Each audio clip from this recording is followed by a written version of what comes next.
All right, let's talk about the offense first. And it's pretty simple and it's pretty obvious what the Jets are trying to do. Todd Bowles is not going to let Jay Ajayi beat him. He's not going to let our running game beat the Jets. He's just not going to do it. So you're going to see a lot of big, just loaded fronts.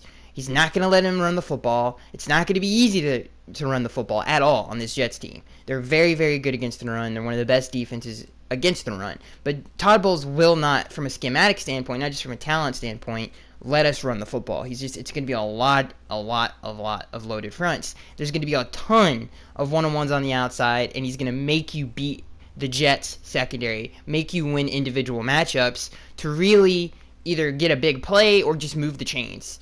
That is what we're going to have to do as an offense. And that is what we failed to do last time. I mean, we really relied on Jay Ajayi last week to really feed off the passing game. We have really yet to see the passing game be dominant by itself. So this is the game that they have to do it. Because it's going to be very difficult to run the football on this Jets football team. This particular game, the Dolphins are going to have to pass the football on a consistent basis to win this game.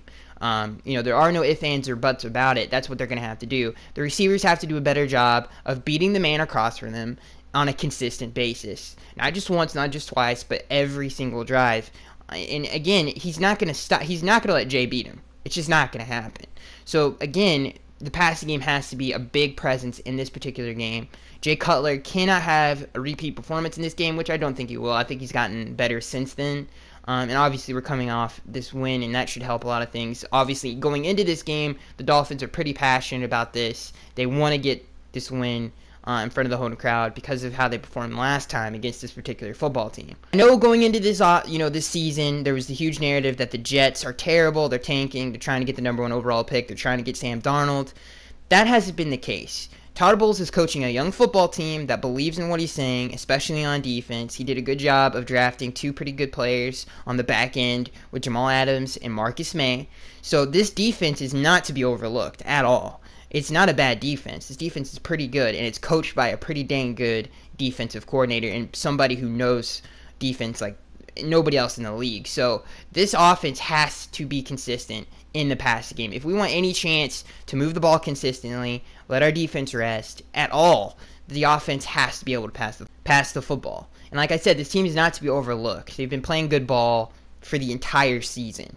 They've won 3 games. They had a very close game at MetLife against New England that they probably should have won if it wasn't for a dumb call on Austin Seferian-Jenkins. Who knows if they would have won the game? Who knows? But it was a very competitive, close football game in that particular game. This defense is not to be overlooked. And hopefully Adam Gase can find some matchups that he likes. We were able to do that in the previous game or last year's game at Hard Rock Stadium against the Jets. We ran a lot of wheel routes coming out of the backfield, really matched up our running backs on their linebackers, which was very successful for us last year.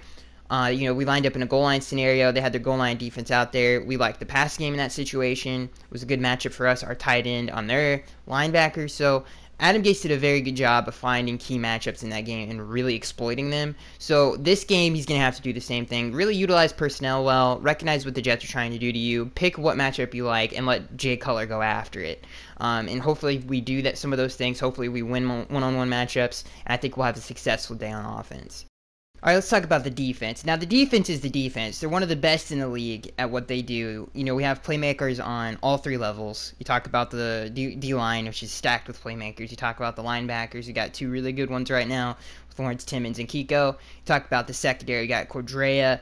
Xavier's playing better than he has all season. And then you talk about Rashad on the back end. So this defense has a playmaker on every single level of it. So this defense is its defense. Just be ourselves in this game. I think one of the things we did in that particular game, we really didn't have the personnel and that we liked in the secondary. Obviously, Cordrea was not playing in that particular game. Altron Werner was, and he gave up the biggest play of the game, which was a Robbie Anderson touchdown. That was a long ball. So, personnel has changed. I think we finally found the lineup that we love. And it's obviously been working, and it was working before, even without, our defense has played well all year, but I think this particular lineup is obviously our best with Cordrea in the secondary, and obviously Xavier. And last time we played him, it was Byron, and, Werner was thrown in there. and Xavier. I don't know if Xavier was hurt that game. I can't remember, but Xavier did play in that game. I know that, but I don't know if he finished the game. Anyway, the point is that the defense is different than it was before last time we played them. But again, I think again it's the same thing with their defense. You really can't overlook the offense. You got to really look at what is on tape and what is in front of you, not what you hear. Josh McCown has played very good football for them. He's managed the game well. He hasn't made stupid turnovers. He's been pretty accurate with the football. You talk about what he did against New England. I mean, their receivers did a great job of winning one-on-one matchups. They have a very underrated receiver core. It's filled with a bunch of, unknowns, I guess you could say, but as Dolphins fans, we should know them. I mean, Robbie Anderson, even since his rookie season, he's made plays against our secondary.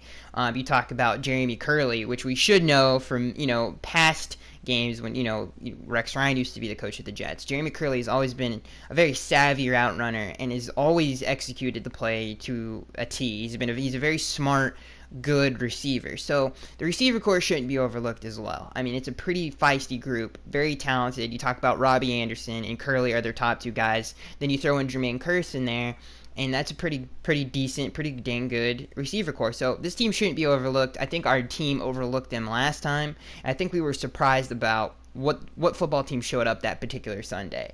And I think now that we've seen them go against the Jaguars, the Patriots, some of these games, you really get a good idea of what this team actually is. So I think that now that we, as a defense, know what we're getting into, and we're not overlooking this team, I think the performance are going to definitely be better. And obviously this team's going in with a lot of passion. But as a defense, again, you can't, from the corners, we're playing a lot more man, which I think is a good thing against this particular defense. It really allows our front to get after it. So those are some good things. Again, I think we just can't overlook this football team. And from a defensive perspective, what we have to do to really execute is don't let up the big play. Don't let up a big play to Robbie Anderson, like a streak down, the right side. Last year at MetLife Stadium, we let up a huge play to Robbie Anderson. Last two games, we let up big plays to Robbie Anderson. Really do a good job of coverage on Robbie Anderson to really have success in this game. Don't let up big plays in this particular game. And then in the running game, we have to do a great job of tackling Bilal Powell.